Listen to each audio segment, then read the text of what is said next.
বুটের ডালের হালুয়া তৈরি করার জন্য আমি প্রথমে ডালগুলো সিদ্ধ করে নিচ্ছি।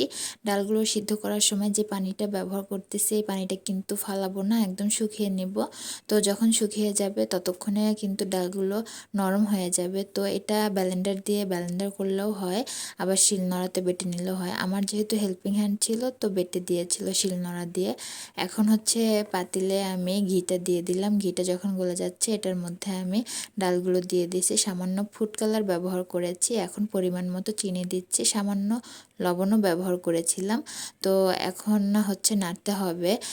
চিনির জন্য কিন্তু কিছুটা পানি উঠে আসবে, পানিটা শুকানো পর্যন্ত নাড়তে হবে। চুলার আঁচটা মিডিয়ামে রেখেছি, অনেক সময় নাড়তে হয় এটা। তো যখন শুকিয়ে আসবে, এটা দেখলেই বোঝা যাবে। তো এখন আমি নামিয়ে নিয়েছি। এখন হচ্ছে এটা মানে কাটতে হবে বিভিন্ন যেভাবে ইচ্ছা, মানে বিভিন্ন শেপে কাটা যায় এটা। তো আমি কেটে নিচ্ছি। কাটা হয়ে গেলে আমি এটা এখন আলাদা করে সরিয়ে নিচ্ছি।